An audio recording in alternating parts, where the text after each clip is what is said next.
महाराष्ट्र या बुलेटिनच्या सुरुवातीला एक ब्रेकिंग न्यूज आहे। मराठा समाजाच्या आर्थिक आणि शैक्षणिक प्रगतीसाठी फडणवीस सरकारनं एक अत्यंत महत्त्वाचा आणि मोठा निर्णय घेतलाय। आता ओबीसी समाजाप्रमाणेच मराठा समाजामधील विद्यार्थ्यांना सुद्धा सर्व शैक्षणिक सवलती आणि सोयी सुविधा लागू करण्याचा ऐतिहासिक निर्णय शासनाने घेतलाय। शासनाने घेतलेल्या या निर्णयानुसार ओबीसी प्रवर्गाच्या धर्तीवर मराठा समाजासाठी तब्बल 8 विशेष योजना सुरू केल्या जाणार आहेत। यामुळे मराठा समाजामधील हजारो विद्यार्थ्यांना उच्च आणि व्यावसायिक शिक्षणासाठी मोठा आर्थिक दिलासा मिळणार आहे।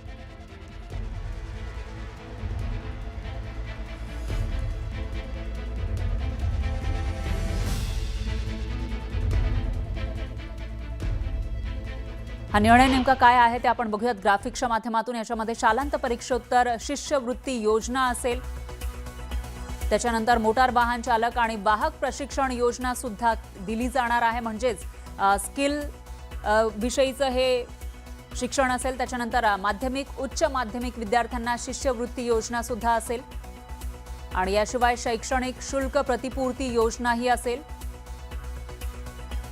आणि परराज्यातील शिक्षणासाठी सवलत मिळणार असल्याची सुद्धा माहिती आहे। त्यामुळे मराठा समाजाला हा एक मोठा दिलासा मानला जातोय। सर्व व्यावसायिक अभ्यासक्रमांसाठी मराठा विद्यार्थी पात्र असतील असाही हा निर्णय असल्याची माहिती आहे। त्याच्यानंतर रिक्त जागांवर प्रवेश घेणाऱ्यांना सुद्धा लाभ मिळणार आहे आणि अशा पद्धतीने एक मोठा दिलासा देणारा निर्णय सरकारने घेतलेला आहे। त्यामुळे जरांगे पाटील ज्यांनी अनेक वेळा आंदोलनं केली आणि आता सुद्धा काही दिवसांपूर्वी त्यांनी उपोषण केलेलं होतं, एका दिवसामध्ये ते उपोषण मागे घेतलं, मात्र त्यावेळेला त्यांना काही आश्वासनं देण्यात आली होती आणि त्यानुसार आता सरकारने एक मोठा निर्णय घेतल्याचं आपल्याला पाहायला मिळत आहे। मराठा समाजासाठी हा निर्णय घेण्यात आला आहे। त्याच्यानुसार स्कॉलरशिप मिळणार आहे, माध्यमिक आणि उच्च माध्यमिक शिष्यवृत्ती या विद्यार्थ्यांना मिळणार आहे। त्याचबरोबर व्यावसायिक अभ्यासक्रमासाठी सुद्धा योजना असेल अशी माहिती समोर येते आहे आणि सरकारने मराठा समाजासाठी हे मोठे निर्णय घेतलेले आहेत। त्याच्यामुळे एक दिलासा आणि आर्थिक दिलासा मिळण्याची शक्यता आहे।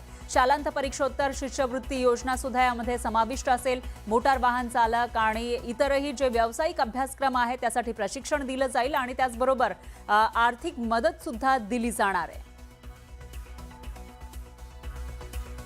त्यामुळे फडणवीस सरकारचा हा एक मोठा निर्णय म्हणावा लागेल आणि मराठा समाजासाठी दिलासा देणारा हा निर्णय। ओबीसी समाजाप्रमाणेच मराठा समाजाला सुद्धा आता सवलती मिळणार आहे। त्याच्यामध्ये 8 योजना सुरू करण्याचा निर्णय हा झालेला आहे। त्यामुळे हा एक ऐतिहासिक निर्णय मराठा समाजासाठी म्हणावा लागणार आहे आणि त्यामुळे मराठा समाजातील जे विद्यार्थी आहेत त्यांना एकतर शिष्यवृत्ती मिळेल, त्याचबरोबर त्यांना स्किल एज्युकेशन सुद्धा दिलं जाणार आहे आणि जे व्यावसायिक अभ्यासक्रम असतात त्याच्यासाठी सुद्धा मदत केली जाणार आहे। मग त्याच्यामध्ये मोटार वाहन चालक असेल किंवा वाहक प्रशिक्षण योजना सुद्धा असेल अशी ही माहिती समोर येते आहे आणि माध्यमिक तसंच उच्च माध्यमिक विद्यार्थ्यांना शिष्यवृत्तीची सुद्धा योजना असेल असं कळत आहे। अशा पद्धतीने या 8 योजनांचा लाभ मराठा समाजामधील जे विद्यार्थी आहेत, जे तरुण आहेत त्यांना मिळणार आहे आणि त्यामुळे एक आर्थिक मदत या तरुणांना मिळू शकणार आहे आणि परराज्यामध्ये शिक्षणासाठी सुद्धा सवलत मिळणार आहे। जे विद्यार्थी आपल्या राज्यामधून परराज्यामध्ये शिक्षणासाठी जातील त्यांनाही सवलत दिली जाणार आहे।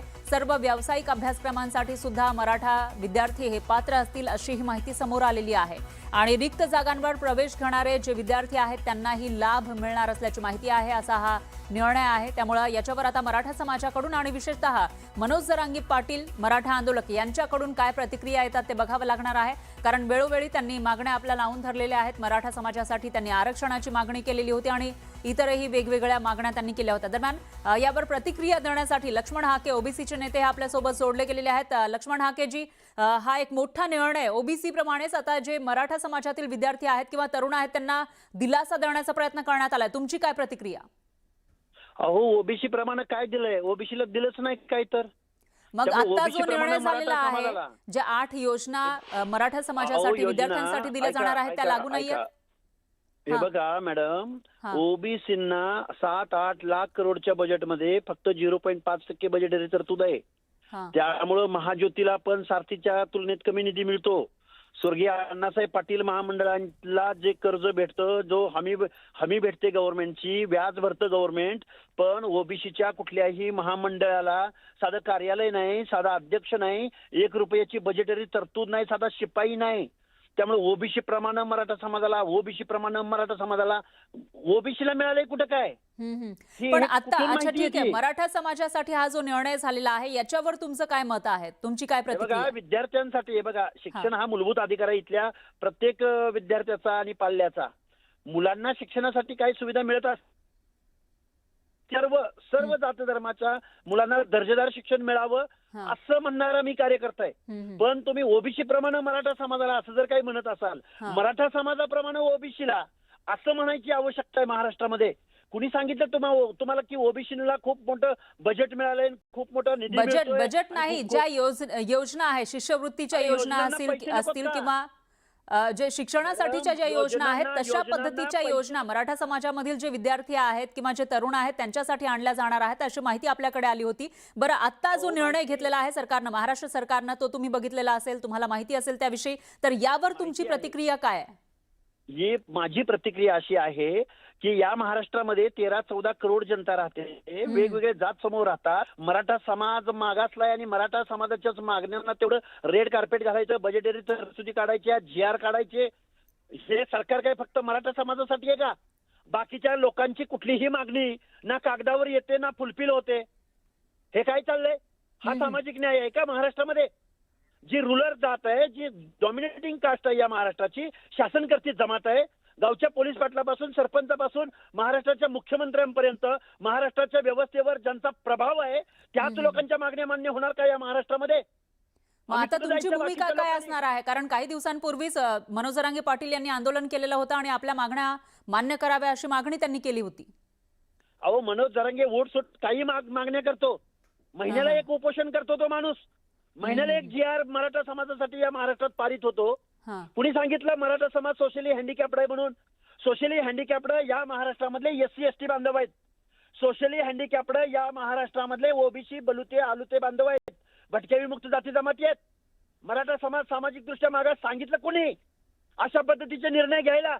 इतर लोकांना काही से आहे की नाही या महाराष्ट्रामध्ये? काहीतरी बोगस पद्धतीचे GR जे संविधानाला मान्य नाहीत, जे वेगवेगळ्या न्याय व्यवस्थेला मान्य नाहीत.